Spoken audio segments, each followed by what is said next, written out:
عسلامة، شنو أحوالكم؟ قبل ما نبدو فيديو متاعنا كالعادة نقولوا اللهم صل وسلم وبارك على سيدنا محمد وعلى آله وصحبه أجمعين.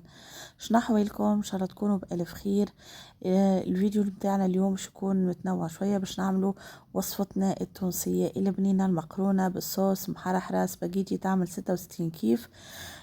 قبل ما نبدأ نطيب نشد الدجاجة متاعنا باش نقسمها وننظفها ونحطها في ساشيات، نحطها في كونجيلاتور وهكاكا. معناها هذه في الفيديو هذا في دار بابا، معناها في دارنا في دار بابا. كيف ما تعودنا في دار بابا، كيف ما نعمل في داري، كيف نفس النظام، نمشي بنفس السيستم. نقسمهم الكل بنفس الطريقة هذيك، ومن بعد باش نمشوا نحضر مع بعضنا المقرونة البنينة متاعنا باش نعمل معاها شوربة شعير لأمي. حبت على الشوربة.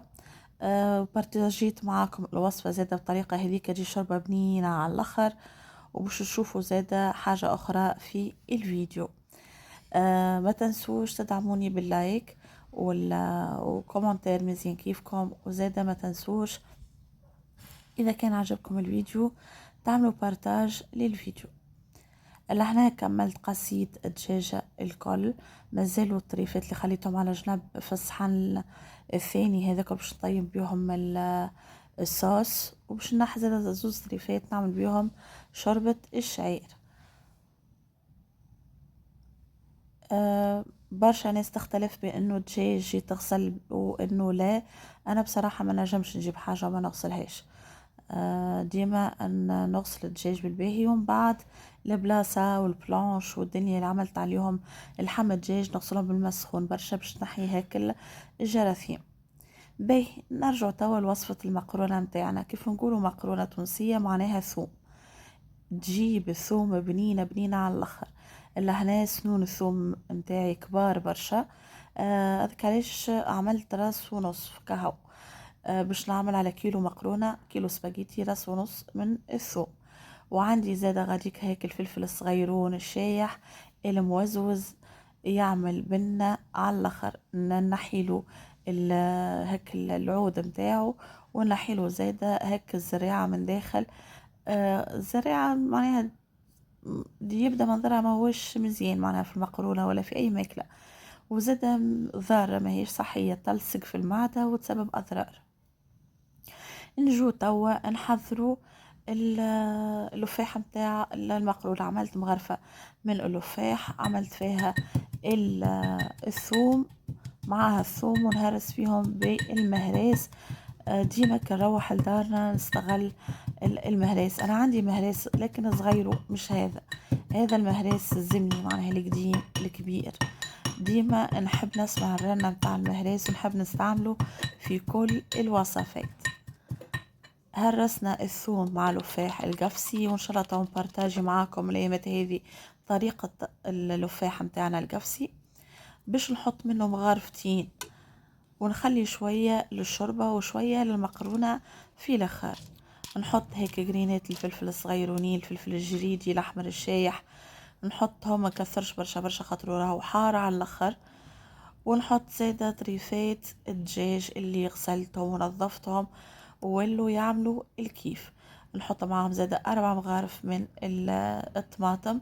الطماطم هذه زدت مغرفة أخرى راهو خاطر الطماطم هذه حسيتها ما هيش شكل السمحة، ما هيش كيما سيكا. عملت معاها مغرفة فلفل زينة، شوية كركم وزيت زيتونة، وحطيتهم على النار. اللي هنا ما نخافش انه الفحات تتحرق. علاش؟ خاطر الدجاج بطبيعته يسيب هيك الماء متاعه. ومع ذلك باش نحط نكيتة ماء صغيرة كي كده تتقلى الطماطم في عقل عقلها مع لفحات ومع دجاج، وتدخل لفحات الكل في بعضها وتعطي بنة للمقرونة متاعي. نبدأ نزيد بالنكتة بالنكتة من الماء ونخليهم يتقلوا مليح مليح. وتو نوريكم المرحلة اللي صايين نصب الماء الكافي متاعي وما عادش نقليهم. واكيد كي نقول مقرونة تونسية معناها فيها وريقات رند، ما ننسوش وريقات الرند راهو يبنوا المقرونة على الاخر. شوفوا كيفاش كل ما نقلي شوية راهو لهنا خذت برشا وقت. معناها التقلية متاع الصوص تاع المقرونة تاخذ وقت. نزيد بالنقطة ماء ونخليها تتقلى، ونزيد وقت اللي نحسها انها شربت الماء هذاك نزيدها نقطة اخرى ونخليها تتقلى. الوقتاش نحبس في المرحلة هذه، وقت اللي نحس انه الطماطم متاعي ولت محبة، عملت كأنها حبيبات هكا، كما باش نوريكم بعد شوية. تحسوا انه المقرونة زي انه عفوا الطماطم خذيت حقها في التقلية، وما هيش باش تجي قارصة وتجي بنينة على الاخر. هاي المرحلة اللي قلت لكم عليها. لهنا سي الطماطم حبت وولت تعمل الكيف، وخذيت الوقت الكافي متاعها في التقلية. يعني كملناها توا باش نحط الماء الكافي اللي باش يطيب الدجاج، ونمشي نغطيها ونمشوا نحضروا للشوربة متاع الشعير متاعنا. طريقتي في الشوربة تختلف على باقي الطرق يمكن. لهنا عندي نصف ولا ربع بصلة صغيرة باش نقصها زادة جويدة على الاخر. انا راهم من النوع اللي نعمل بصلة جويدة في شوربة الشعير، وتبعوا الطريقة هذه وتفكروني تجي شوربة بنينة وتعمل 66 كيف. وهذا راهو ما هوش رأي، هذا رأي كل حد يذوق الشوربة متاعي ومقرونتي زاد. حطيت البصل وحطيت شوية من زيت زيتونة، وتوا باش نحطهم يتقلوا. نحس انه البصلة ذبلت عفوا، نحط طريفات الدجاج. لهنا الشوربة باش تكون لشخص واحد. عملت كاس من الشوربة، والشوربة زادة باش نقلاها معاهم مع البصل ومع الدجاج في زيت الزيتونة. وقتاش نوقف التقلية؟ وقت اللي نحس انه حبات الشعير متاع شوربة الشعير احمروا، معناها دخلوا في الطياب. وقتها نكمل نحط لفاحات. علاش نقليها الشعير عفوا؟ خاطر ما تحسيش من بعد ما تعملش هكا تحسها كل حسام بعد تولي. لا، هذه لكن قلاها تحافظ على التكستيرة متاعها اول حاجة. ثاني حاجة تعطي بنة ما نحكي لكمش، هيك التحميصة هذيك تزيدها بنة على بنة. كما قاعدين تشوفوا زدت مغرفة من الطماطم وقليتها معاهم بعد ما تقلت الشوربة. وتوا باش نفوح باش نعمل شوية من فلفل الزينة وشوية من الكركم واللفاح باش نعملوا في الاخر مع الثوم. كما تعرفوا نحنا شوربة الشعير معروفة علينا في تونس، ممكن تقريبا معناها مش برشا عباد يطيبوها في المغرب العربي كامل تقريبا. نحنا اكثر ناس نطيبوا شوربة الشعير. حطيت كيبات الحمص وعملت الماء الكافي باش يطيب لي الشوربة ويطيب لي زادة طريفات الدجاج وملحت. وتوا باش نخليها تطيب. شنو باش نضيف لها؟ باش نضيف لها معدنوس شايح. وقت ما يتوفرش عندي المعدنوس الاخضر والكرافس الخضراء، نعمل المعدنوس الشايح والكرافس الشايحة. وهذا هو المعدنوس الشايح. امي تشيحه في الظل، ما هوش في الشمس تقصه وتخليه يشيح في الظل هو والكرافس والحبق والنعناع والكل. هذه طريقتها في تشييح المعدنوس ويجي بنين على الاخر. لهنا الشوربه متاعي حطيت فيها الثوم واللفاح، وحطيت فيها قراين فلفل اخضر، فما عبيد ما تحطوش انا نحطه، وشويه فلفل اكحل. وباش نخليها 5 دقائق اخرى فوق النار ونقص عليها. ولهنا مرت خويا كانت جابت لي خبز عربي هي مطيباته مع فلفل محشي وكفتة. حبت تذوقني فبارتاجيت اللقطة معاكم. ولهنا باش نغرف الشوربة ونحط لأمي تفطر. شوربة جت بنينة على الاخر. لونها مزيان، ما هيش مطمطمة، ما هيش مزيتة، طيبة في حقها وبنة تعمل 66 كيف.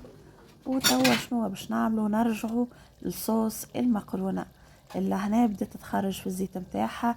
نقصلها في الغاز، نحط باقي الثوم ولفاح فلفل اكحل قرين فلفل احمر وزوز قرينات فلفل اخضر.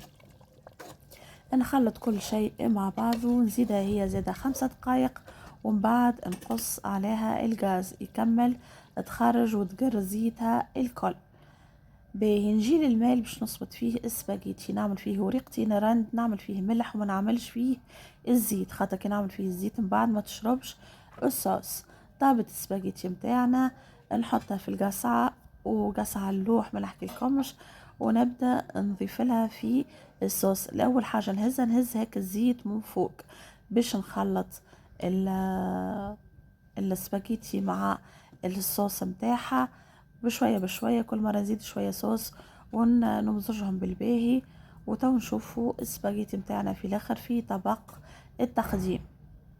اذا كان وصلتوا بالفيديو لهنا ما تنسوش تكتبولي منين تتبعوا فيا، وما تنسونيش من تعليقاتكم المزيانه، وتعملوا جيم او اعجبني للفيديو هذا اذا كان عجبكم بطبيعه الحال.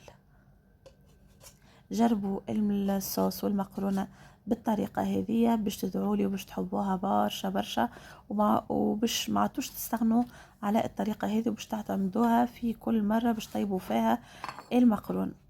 توا باش نحط الصحن شوية اللون المزيان للسباجيتي، نحط فوق منه شوية صوص قرين فلفل، شوية لحم، ونقدمها. هذا هو البلان متاعنا متاع اليوم، شوربة شعير ومكرونة او سباجيتي بالصوص، حاجة بنينة وتعمل الكيف. ما تنسوش اتبعوا فيديوهاتي، واللي انضم للعائلة متاعنا من جديد نقوله اهلا وسهلا بيك، واللي موجود من الاول في قناتي منور القناة ومرحبا بيك. تو بقالي كان نتمنى لكم يوم سعيد ونقول لكم بسلامة.